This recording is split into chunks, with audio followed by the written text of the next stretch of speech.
I'm Johnny Detroit, pregame.com, and welcome to the Pregame Pro webinar with Stephen Nover. It's Wednesday, January 9, 2013. We're going to go until 2 o'clock Eastern. If you have a question for Stephen, make sure you pop and ask in the question tab, and I'll try my best to get it to Stephen. We have a bunch in queue already. Stephen, you with me and you ready to get rocking and rolling? Yes, sir.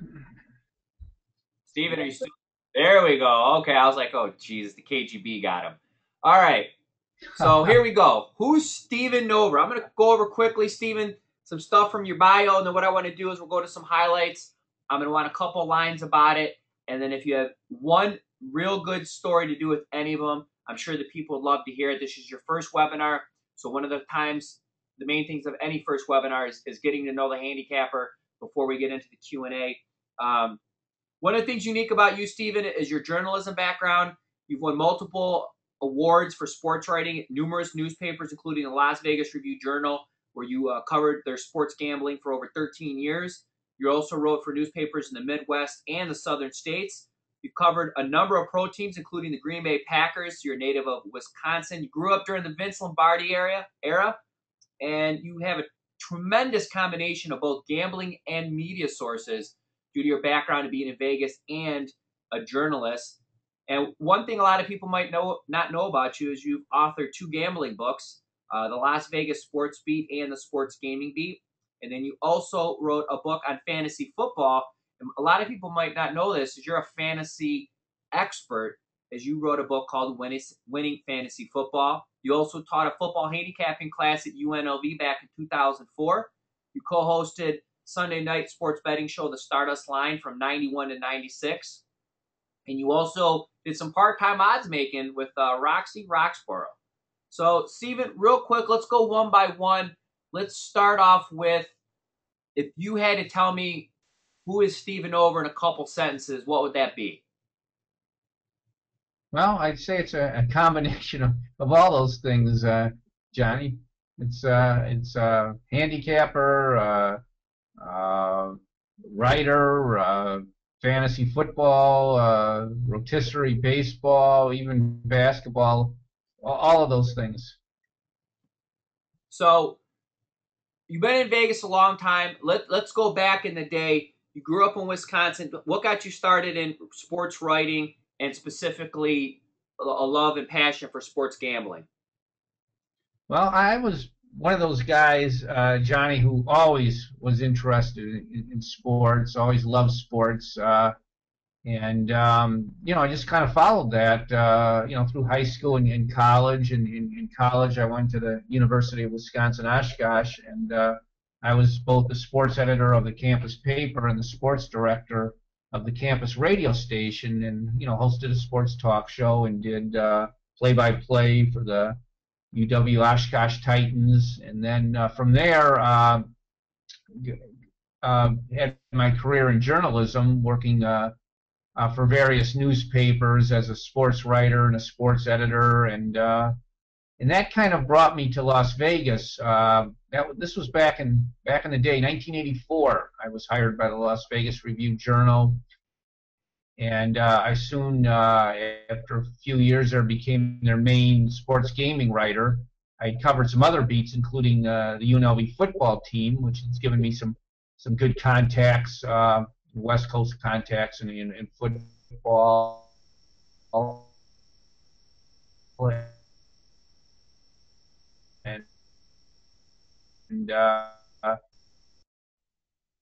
and from gaming, I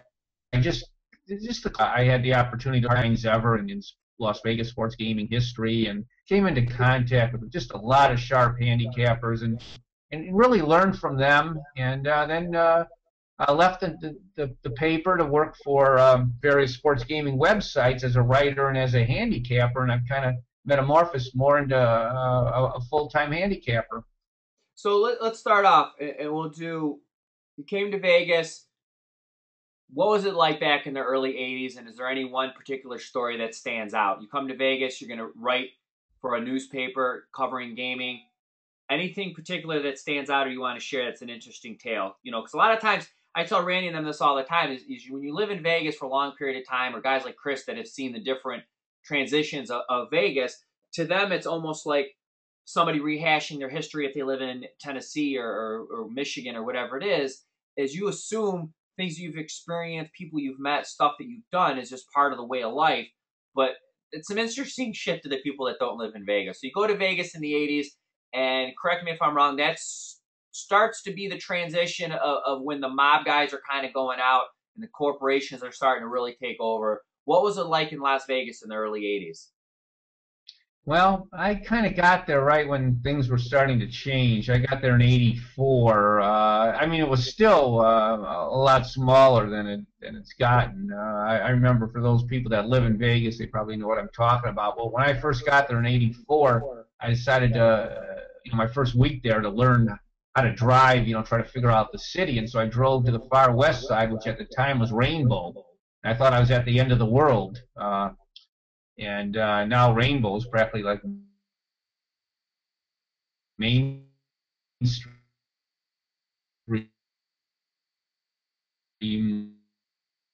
middle Losing you, Steven. You Las there? Vegas, and it was and around. You could walk all over.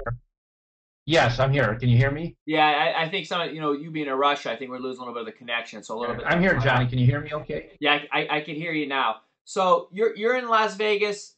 You're writing for the Las Vegas Review Journal. Okay. Obviously, that means there's a lot of behind-the-scenes stuff that you've experienced. I mean, you probably had to do some investigative reporting. You probably had your contacts. Any interesting stuff that you came across, or more importantly, stuff you came across that you never got to write about that you could share with the audience? Well, most of the stuff I uncovered, I did get to share with the audience. I think the biggest story I ever broke in my life was the Arizona State betting scandal, the college basketball betting scandal.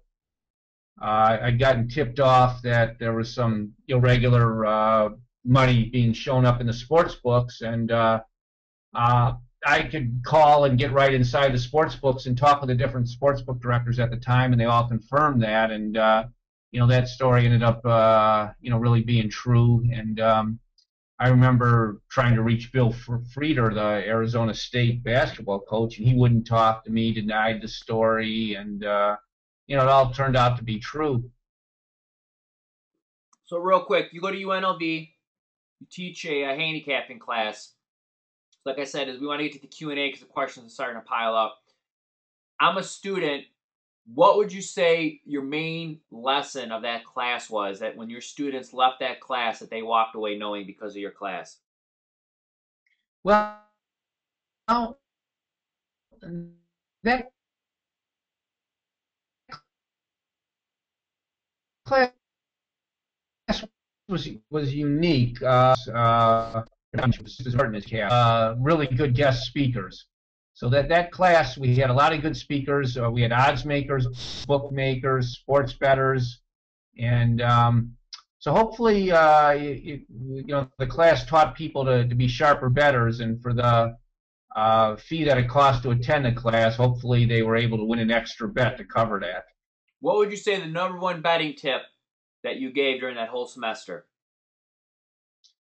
Well, I tried to stress, Johnny, that money management is the equal of handicapping. You can be the greatest handicapper in the world, but if you do not have good money management, you're going to end up losing in the long run.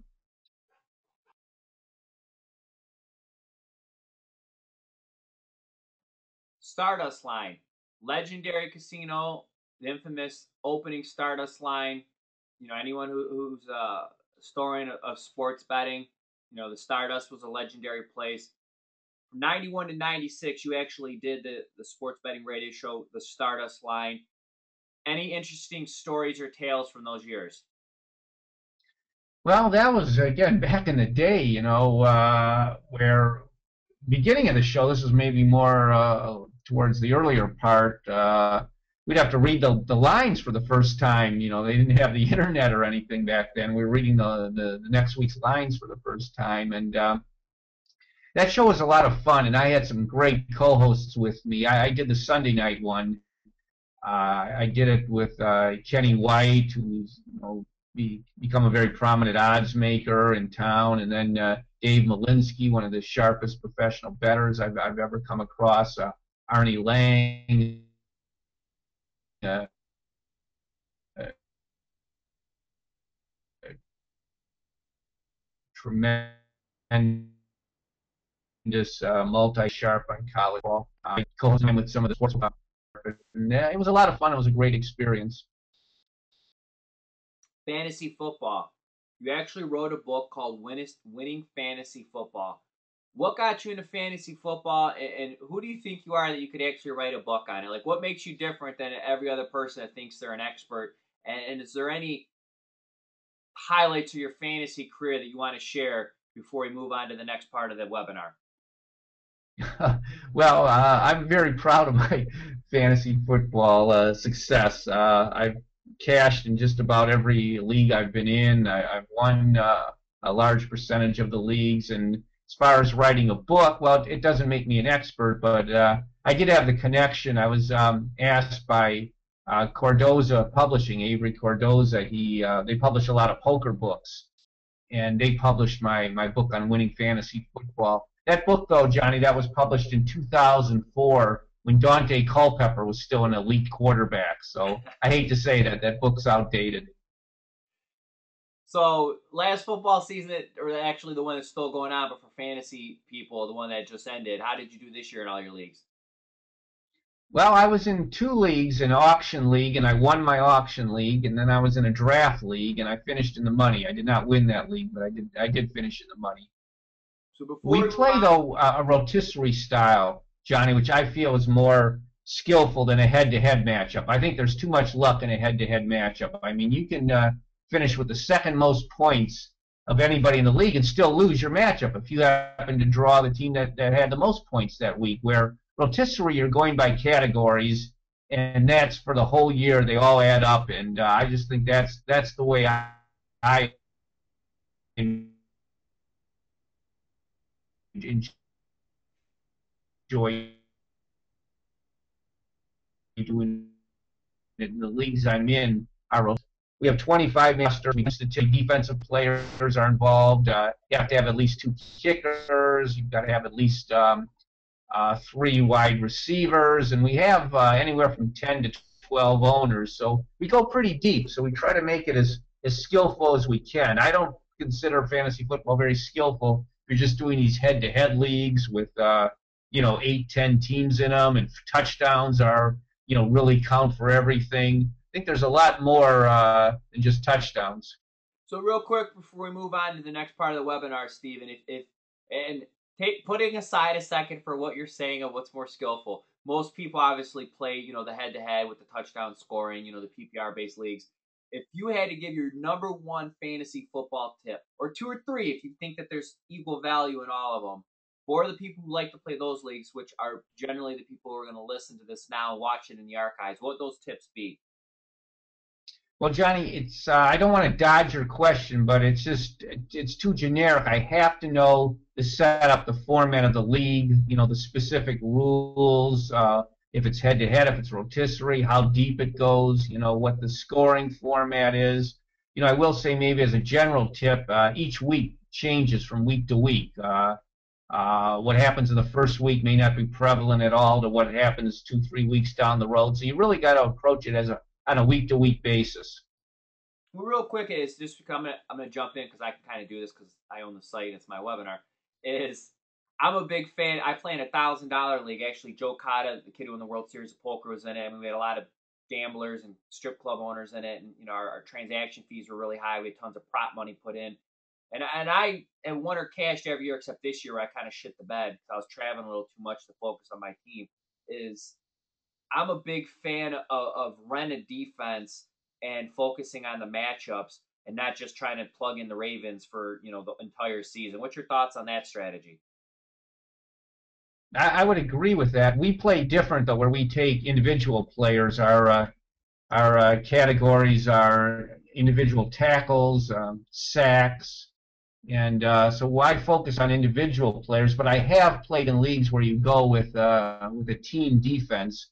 I think not only that, Johnny, I would definitely agree with you to go matchup-wise on that, but also as an added bonus, check out their special teams. Do they have a Devin Hester type of kick returner or something? Because usually you would get points for some kind of a touchdown return, a kickoff, or a punt return. I know those don't happen too often, but those really can be an extra bonus if you have a choice of maybe two mediocre type defenses. If one of those defenses has a real dangerous return guy, that may be worth some consideration.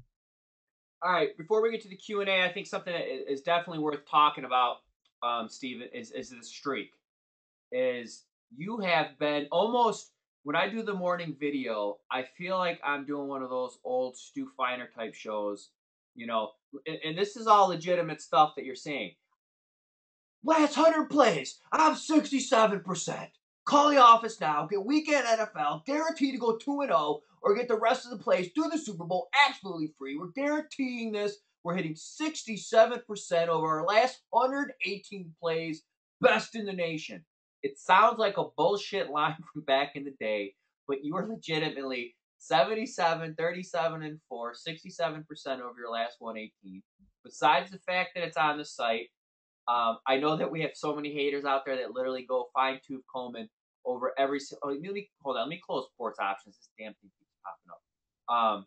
That goes over every possible thing that our pros do, and if there's any discrepancies, we hear about it right away. So before we go to the Q&A, there's a lot of people that have been buying your selections, been obviously happy with your selections. Is you're not just doing it in one sport; you're doing it in everything. I mean, you had your 19th winning season. Was it 19th the last 20 in the NFL? You on a 41-19 run in the NFL. You're winning on your triple plays. You're on a 65% run in the NBA over your last 50. And as I said, 67% over your last 118. This is, to me, one of the best runs that I've ever seen, documented at least in this business. I'm sure I've gotten a lot of stuff in the mail or phone calls from people saying that they are hitting this. What would you say, what would you attribute to how hot you've been? I mean, this hasn't been short term, and you've been doing this for like months now. Yeah, well, the NFL, Johnny, I have a lot of confidence in my NFL. This is one of my best NFL seasons ever. I usually don't get this kind of percentage. That's for sure. But I don't know, Johnny. I'm seeing it really well, and even with this record, I'm like every other handicapper. I kind of gripe about my bad beats. I had the Packers in that Monday night game against Seattle. I'm still mad about that. I had the Lions in that first game against the Packers, where they should have won the game. Should have. You're 70%. Are you really finding those losers? Really, you got people going. You know what? I know. It's terrible, but I'm like everybody else. I just remember some of those losers. I just. Are you doing? Yeah, are you doing anything different, or do you just think your models and handicapping, the stars are just aligning this year? I mean, to be honest, I'm in awe. Like when I log in every day, one of my responsibilities, I handle customer service, I handle pregame pros, I handle marketing, I handle the affiliates, I handle customer service, and all of it's intertwined. So I have to look every day to see how everyone did the previous day. Obviously being one of the owners and in charge of sales, I also have to look at the sales. And, you've been one of the top sellers, and I go in every day and I have to audit everything, and I see wins again. I mean, besides seeing it well, are you doing anything different? I mean, what kind of tips can you give to some of the people listening of what they should be looking for? Because you're beating the shit out of every sport right now. Concentrating on the NFL and the NBA, I haven't really done much at all with college basketball. I'm going to try to get into that now that college football is over. But I appreciate the kind words. Thank you. With the NFL, like I said, I have a lot of confidence in that, and I have the record to back it up. My rotisserie involvement helps me with the handicapping. I really go deep into the matchup analysis, the fundamental type of matchup analysis. I do look at statistics and trends. I have a lot of sources and contacts I can bounce ideas off of. I'm watching, practically every game. And then I just have you kind of develop this, and it's an intangible. It's an intuitive feel. It's kind of does it pass the smell test, the see test, are you seeing it okay? And I just happen to be, I just, the kind of year where it just, I don't know, I'm just seeing it and it's just turning out just the way I'm seeing it. It's a really nice feeling. I wish I could explain it more, but that's just kind of the way I'm looking at it. Just everything's falling into place. It's very nice. In the NBA, I mean, what you say the NFL, you do your rotisserie stuff, and that factors into the matchups. Like you 50 plus NBA plays. I mean, this isn't someone saying I won 2 of my last 3. You're hitting 65%. What are you doing in the NBA right now that you feel is attributing to be honest, an unrealistic winning percentage? I mean, if you went to people and said, "Hey, I'm going to give you 100 plays and hit 67%," I don't think you could put a dollar value on that. In the NBA, or 50, you're at 65%. No, What are you doing right now in the NBA, or what could you tell some of the people listening, watching right now? Some tips. I know you don't want to give away every single thing you're doing, but if you had to give some tips of what's going on in the NBA to help attribute to that record, what would you say? Well, first of all, I agree with you, Johnny. I don't think I'll ever be able to maintain this. This is not a realistic pace, especially for the NBA, which is an everyday thing, unlike the NFL, where it's every week. You got to really be in action every day in the NBA and put out a lot more plays. And so, no, this kind of record is not sustainable. I hate to say it. I mean, I'm chasing perfection. I hope to catch excellence, but realistically, it really can't be maintained. Although I'm going to try like heck to keep it You're maintained. such a good salesman. The That's why I NBA, like you, Steve. You're not Mr. Excitement like VR, and you're not Mr. Sales. I mean, only you would come on here with an amazing record and say, "I don't think I can keep winning like this." That's why I like you, Steve. You're a legit cat, bro. But I didn't mean to interrupt you. Go on. Tell us how to beat the NBA. I'm listening and taking notes. well, the NBA, it's very tough. I try to really put a lot more emphasis on situations with the NBA, and I hate to say it, Johnny, because it really doesn't make sense. You really have to be a contrarian in the NBA. If something looks too good, and some of the losses I've had is playing on a team that just looks too good with the with the handicap, not necessarily the situation, but with the handicap. And sure enough, it's a loser. So you kind of got to have an intuitive feel about the NBA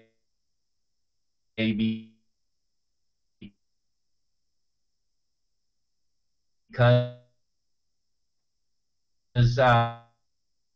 you're dealing with a lot of aren't the most stable.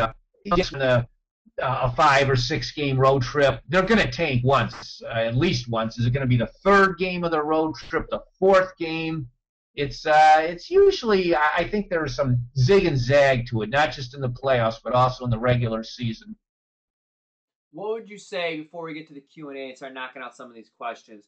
What would you give as your number one NBA tip? So, like the first thing you'd recommend someone to do when they're trying to handicap a daily NBA card. Well, you have to obviously respect the number, but if you really like the handicap, go with your handicap unless the number is so outrageously bad, because you're not going to get value in the NBA. Very, very rarely can you ever get value in the NBA. The lines are very tight, so tight, maybe tighter than any other sport. And so you're not going to beat the NBA like you maybe can beat college basketball and college football sometimes with line value. You're not going to beat the NBA with line value. So you're going to have to beat it with your handicap. That being said, we're on to the Q&A. We're going to go to the first question. Looking at all of the playoff games for this week, including totals and side, what is your recommended best value teaser? And even if you don't like teasers, Mr. Nover, force one for the sake of Jeremy. No, all right. Well, Jeremy, unfortunately, I'm not a teaser player. I would just answer you just by saying, hit the key numbers with one. Don't get involved with these close ones where you're in the 0 and 1 category. Hit the ones where you're hitting some key numbers. The 3, 4, the 6, 7 teasers. Next question, Stephen. Today's information outlets, you being a journalistic type cat, where would you recommend for an average handicapper to go to get the best information possible in a short amount of time? And what I think that question is really saying, Steve, is, someone who sits at home all day like me, or someone who does this for a living like you, I mean, we can go tiers 3 and 4, 5, 6, and 7 to get information, find some obscure site, read a bunch of things to get one nugget. But for your average recreational bettor, that's just not realistic. What are some, outside of the ESPN, which to me sometimes I think will trick people into taking a bad play. I mean, they made it look like Notre Dame had a shot, and obviously we saw how that played out. What are some real good information outlets that you could recommend to our users? Well, let me say this first of all, Johnny. It's kind of just the opposite, because back in the day, it was trying to find the information out and then beating the books with the information. Nowadays, it's the opposite. There's too much information out there. Everybody has the same information. Everybody knows about something at just about the same time.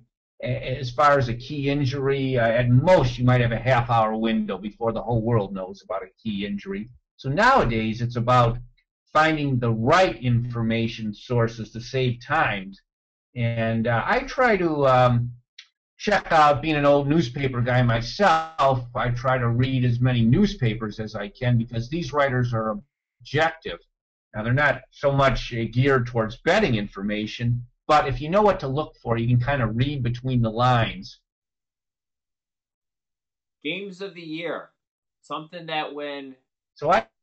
Games of the year. When a guy at a pregame wins them... Try to go... Can you hear me? Go to, the mainstream papers. Yes, I can hear you, Johnny. Okay, no, go ahead and finish, Stephen. You cut out, so I thought you were done. I'm sorry. Go ahead and finish. No, that's okay. I was just finishing. That's all. I was just saying I kind of, trust the mainstream sources, but sometimes you have to do your own kind of interpretation and things, and you can kind of read between the lines just on some of the coaches' quotes and things. So real quick, outside of mainstream media, is there any particular websites, people on Twitter, or anything you'd recommend that's not an obvious person for someone who's listening right now to get good information to handicap?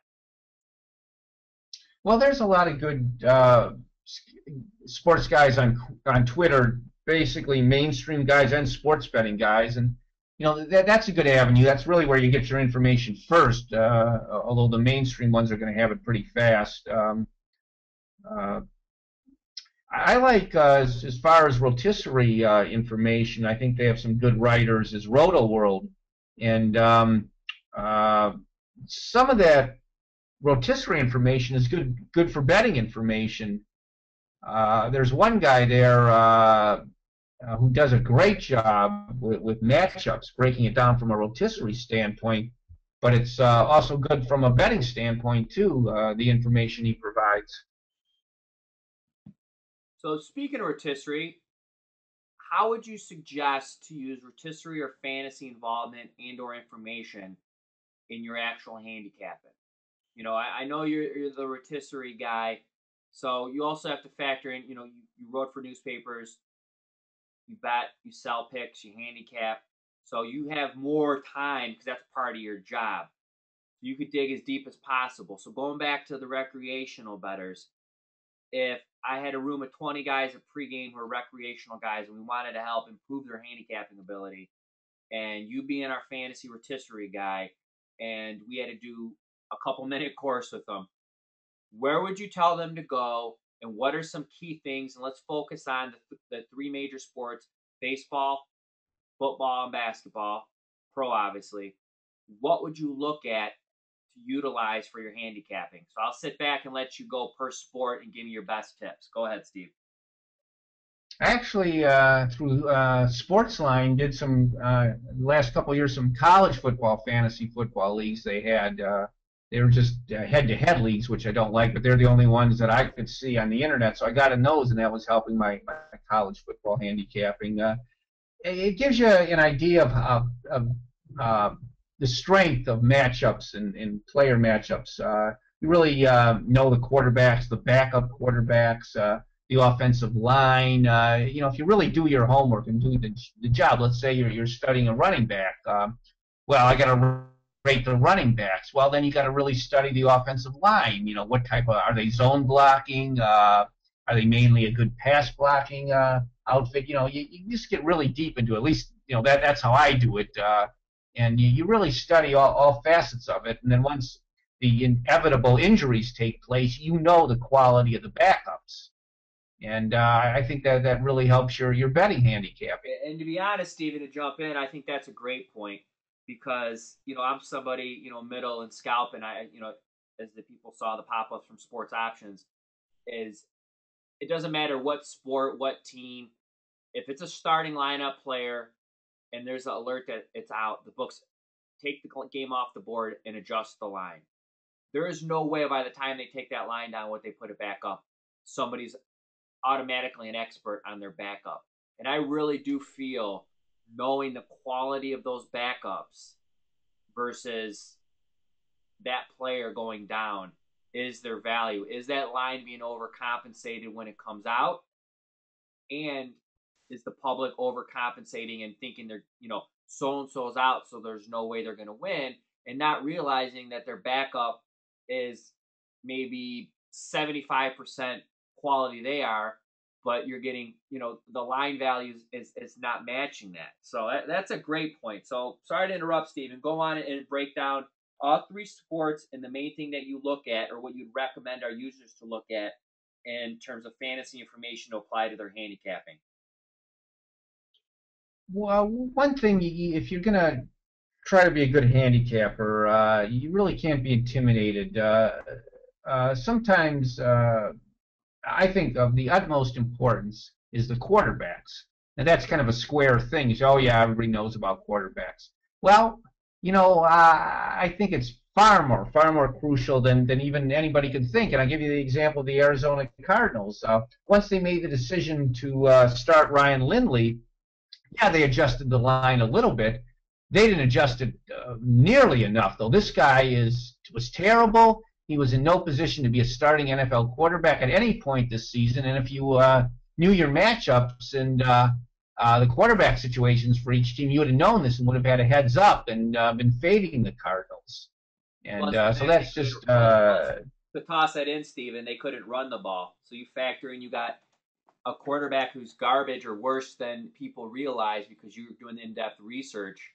The fact that they can't run the ball makes that guy even worse. If you're a shitball quarterback, but maybe you have a running back, it takes a little bit of the heat off you where they could pound the ball and open up the pass a little bit. But if you have no chance of running that ball and all they can do is focus on the shitball quarterback, there's even more value in that. So jumping over to the NBA, using fantasy information, how would you use the NBA information out there to handicap the NBA? NBA, Johnny, isn't to the extent as far as handicapping as it is with baseball and NFL. It's a little bit if you're in deep NBA leagues, which I have been, and then again, it's just knowing that the quality of the player, the quality of the backup. The big thing with the NBA or fantasy is minutes, not necessarily who the starters are, but who's getting the most minutes on each team. And, to use the Timberwolves as an example, Kevin Love is out. Well, that opens up some things for some other players. Are these players any good? Another example is the Toronto Raptors. Well, they've lost Bargini and they've lost they had Kyle Lowry out for a while. He's back. But all of a sudden, these young players are getting a chance. They don't have the reputations or the quote, name, but they're a good chemistry fit for the team, and they're better than expected. And all of a sudden, Toronto's been one of these under-the-radar teams that's been very good point spread-wise the last couple of weeks. So, knowing players helps, but also knowing you have these little pockets of time frames in the NBA where these teams can get hot and reel off 2, 3, 4 point spread covers in a row, and then all of a sudden everybody's on them, and the odds makers are over adjusting, and they've lost their value. So you were asking me earlier how to beat the NBA, and as we talked, Johnny, I'm sorry sorry, some of these ideas will just pop into my head like this. Hey, like I told Is you when we look for prep for this, these is little off. So windows because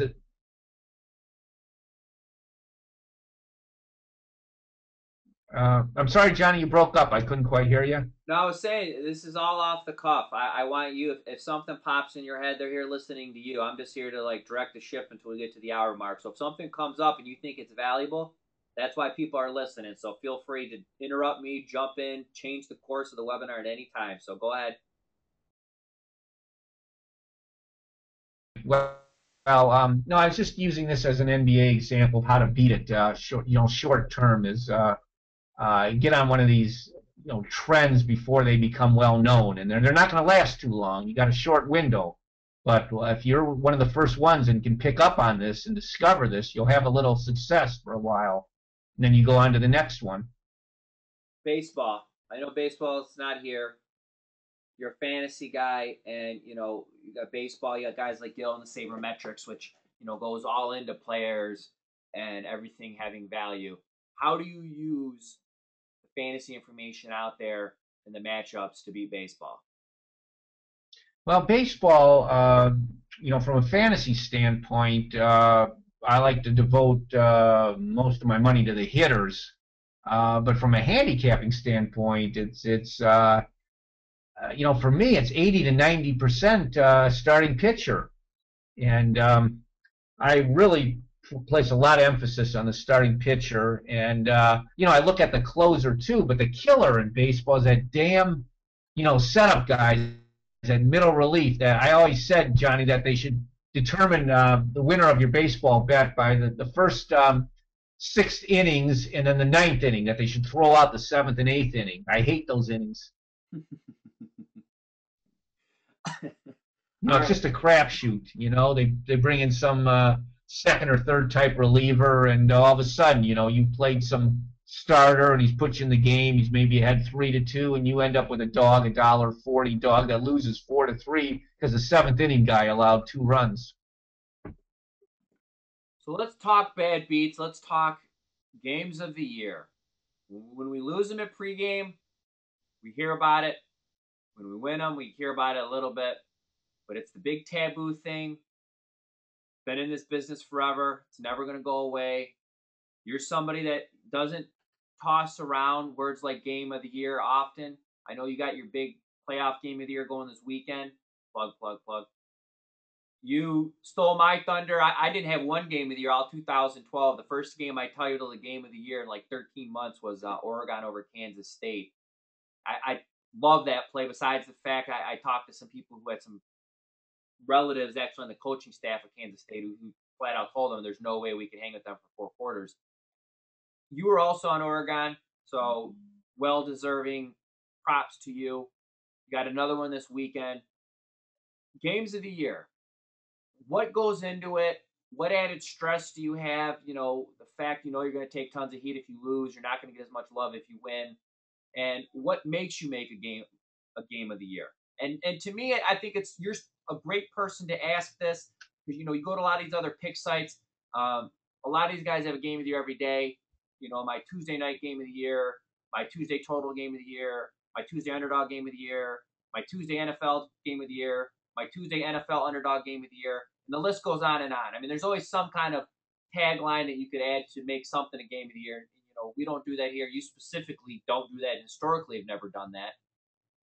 I'm going to sit back. I wanted you to walk me through, now that the game's over, what went into making Oregon your game of the year, what made you put your balls on the table to give it that title, and anything else you want to add. I'm going to sit back and listen.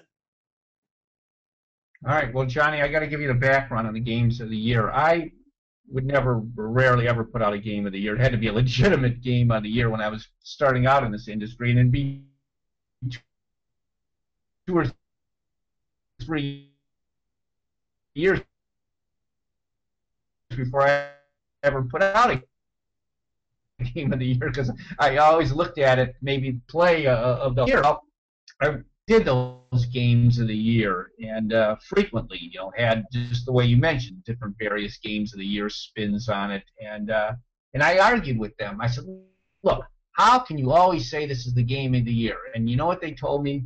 These were experienced marketing people, experienced salespeople. They said the sad fact, Johnny, about this business is somebody could be the hottest handicapper in the world, could win 15 games in a row. I believe our good buddy Mark had that streak in baseball a year or two ago. He was on some great streak like that. But you can have somebody like that winning 15 in a row. He puts out a normal play. Somebody who's lost 15 straight games puts out a game of the year. Who do you think is going to get all the sales? Hey, you're preaching to the choir. And just to clarify, that It's going to be the person with the game of the year. As sad as and as wrong as that is, that's just kind of a fact about this industry. Yeah. And just to clarify, that's not no, Pregame's no, absolutely not. And I'm not at that site anymore. So okay, no, let's go. No, that's not Pregame's marketing people that said that. I'm no longer at that site. But that was a lesson. That was a lesson about this. Walk me through Oregon, and then without giving out details to what the game's going to be, walk me through like what made you pull the trigger on something for this weekend. So let's walk through Oregon. You see the bowl card, you got the lines, you got the matchups. I want you to tell me exactly what made you decide to make Oregon the game of the year. What made it a stronger play than the other games? And I'm going to sit back and let you finish. Go ahead, Stephen. Well, Johnny, I do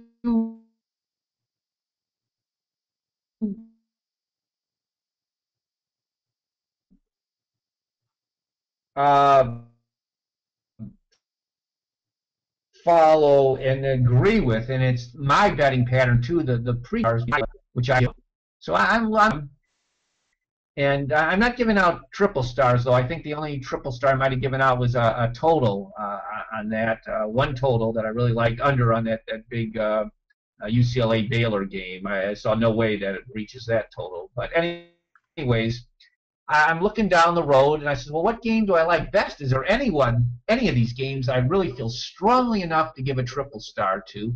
And I came to, to Oregon. I said, well, Oregon is going to kill, Kansas State. They can't stop that offense, and this offense is even better than the stats show because Chip Kelly has not run up scores like some of these other coaches did, and he would look to run up this score though. This is their last game of the year. There's no way that Kansas State can stay with them. This is going to be my triple star. Okay, so after, and this is just a superficial handicap. I went into it a lot deeper. But anyways, this was the conclusion I came to. Okay, the next thing. How do I market this? How do I sell this? Well, I'm not very good at marketing. You're the expert with that. That's the least favorite job that we have is trying to promote these games and do these marketing spins. But I said, look, this is going to be my strongest bowl game. I think I've earned the right, with what I've done so far in the bowls, to put out a bowl game, my bowl side of the year. This is my strongest play. So it's that simple, Johnny. It was just my strongest play, so why not my bowl game of the year? And to be honest, that is how it should be. These other sites, they're just constantly, everything has happened to be a game of the year. I had one game of the year across all sports. I didn't have one in the NFL. I didn't have one during the college football season for sides, totals, nothing, as I only had Oregon also. And to be honest, I sat and I didn't even want to use that name tag with it. Just because to me, it's like, to be honest, be one of those pre-guy, I didn't want the fucking heat with it.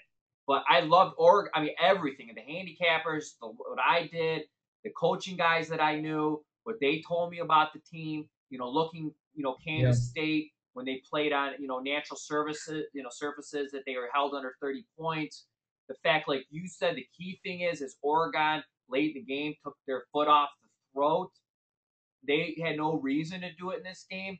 And, it wasn't inside information of the game being fixed, but when you have a close friend of yours who has a relative on the coaching staff and they flat out say that there's no way that we could beat this team in 4 quarters, that they're just too quick and they snap the ball too quick and there's no way we can compete for 4 quarters.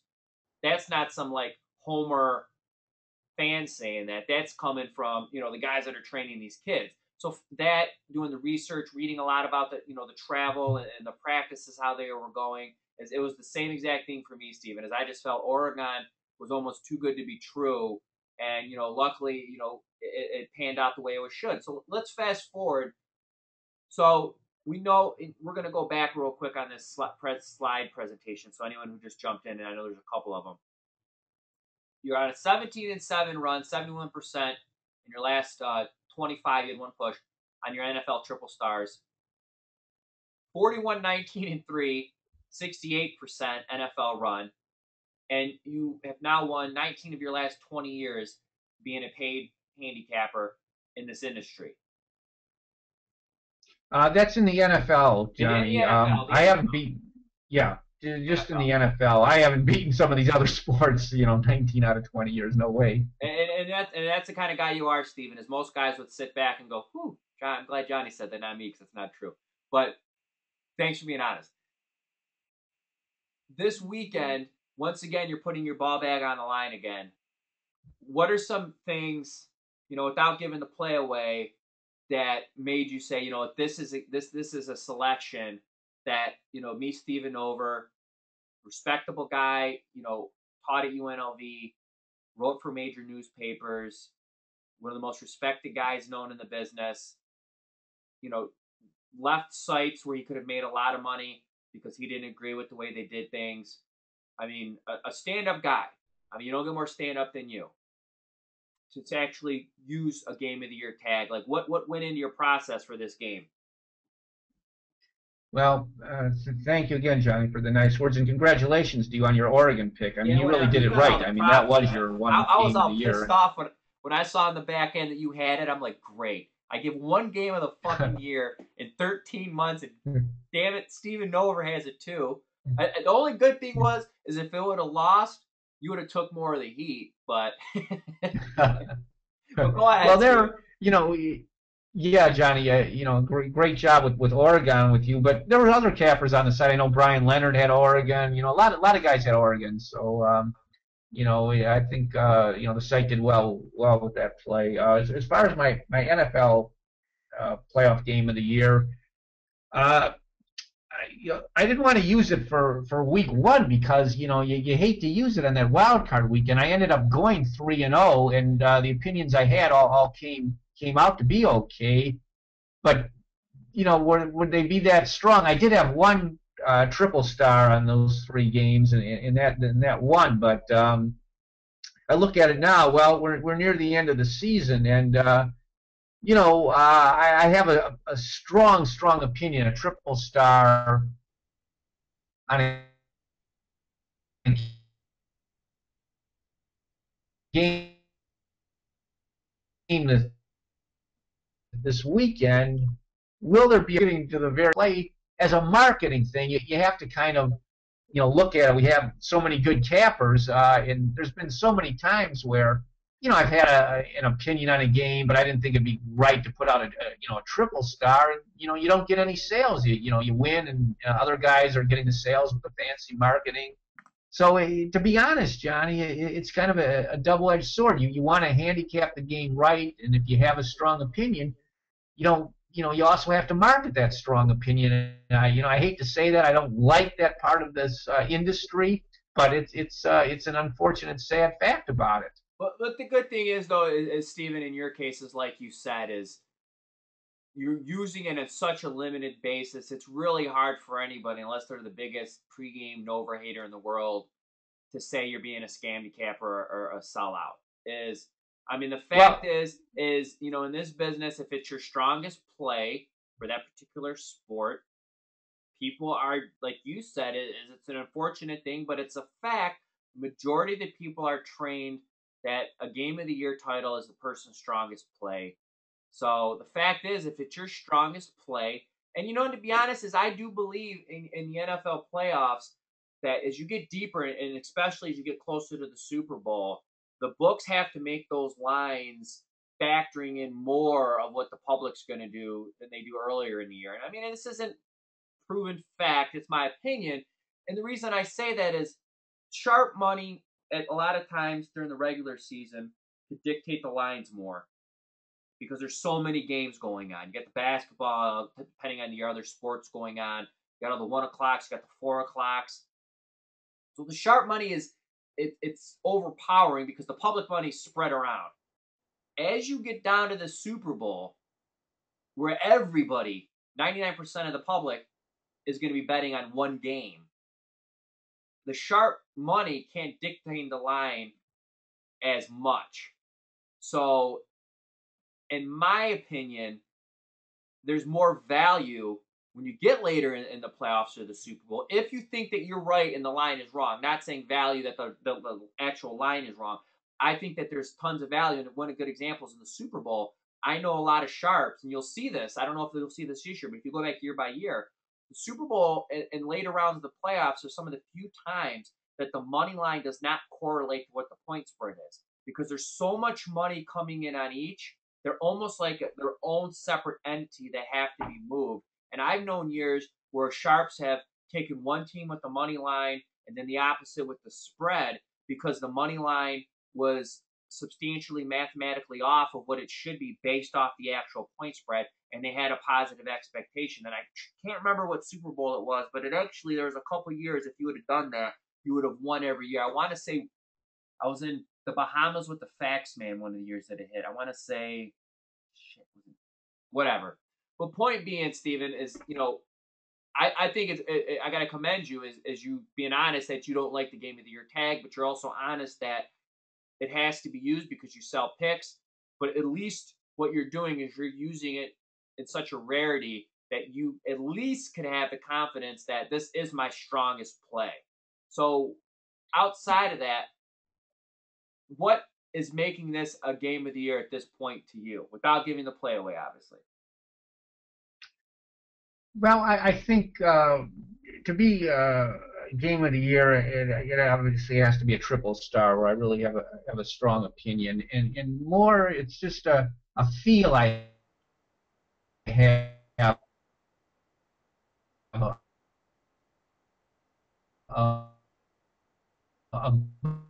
about these teams. I trust on these teams, and it's matchup.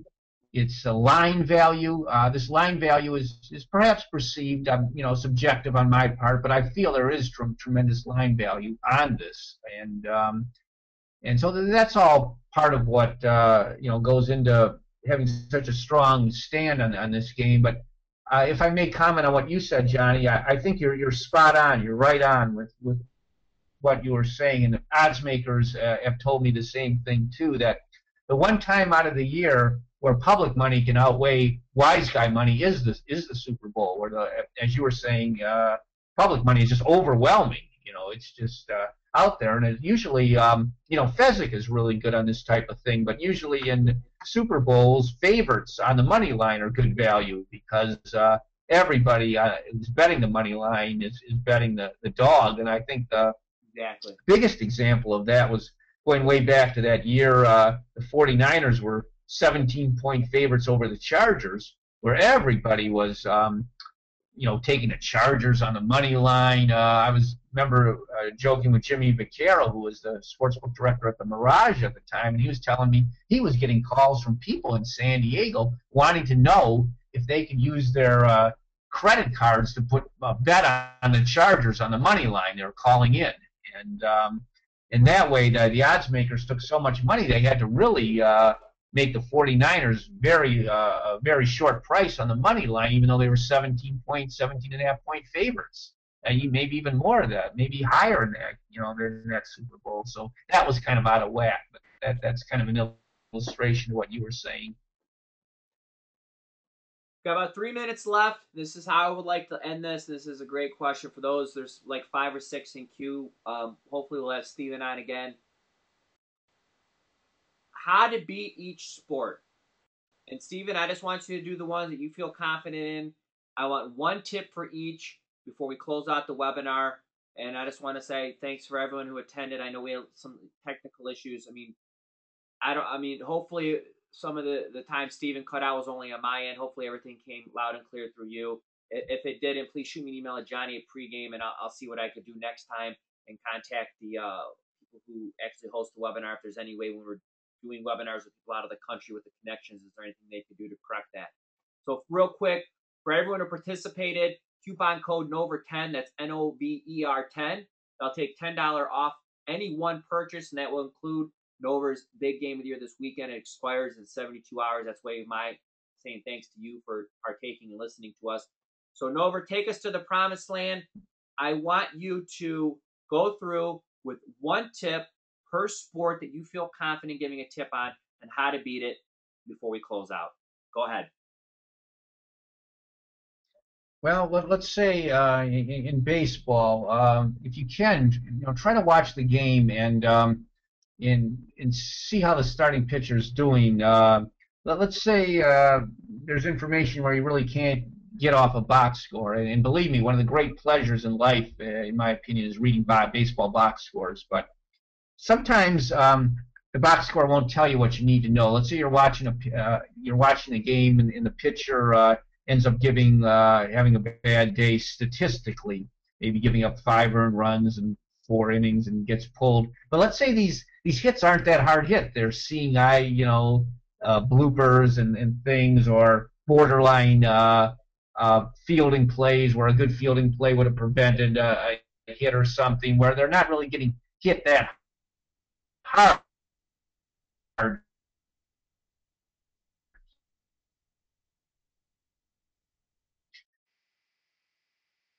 That may be reflected the or something where you really know the pitcher is not how the pitcher is being hit, and consequently on the opposite way, let's say they're getting outs, but they're really getting hit hard, line drive type outs, deep fly ball outs, that type of thing.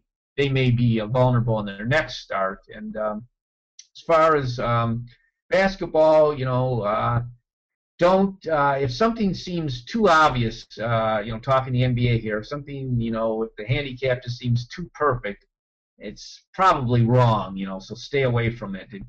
I don't really believe the odds makers are trapping you with trap games, but if you see a team that maybe should be favored, then you're thinking, 6, 7, 8 points, and they're only like a 1 or 2 point favorite. Well, the odds maker's not asleep; they're not stupid. So respect the odds maker with that. With the NFL, I'd say don't be intimidated by a lot of the cliches, like, any wise guy wouldn't lay more than 3 points with a road favorite, things like that, or never lay a big number, or never go over a 56 on a total. Don't get hung up on these rules and things like that. Each game is different. The point spread is there to equalize things. Trust your handicap. There's probably at least 1 or 2 teams that you really know well and that you have a good feel on, and just go with that, and don't be intimidated by things. What about college football, big man? College football, that's kind of like NBA. For me, Johnny, I put a lot of emphasis in situations with college football. I do believe in revenge in college sports than I do with the pros, and the same with the NBA. I think the letdown factor it can be very high. I mean, my strongest underdog playing college football was taking Pittsburgh against Notre Dame, getting 17 points there when Notre Dame was in a flat spot. I do believe these flat spots show up in college football. The challenge is that there's so many teams and so many games that you got to get to these and come up with them.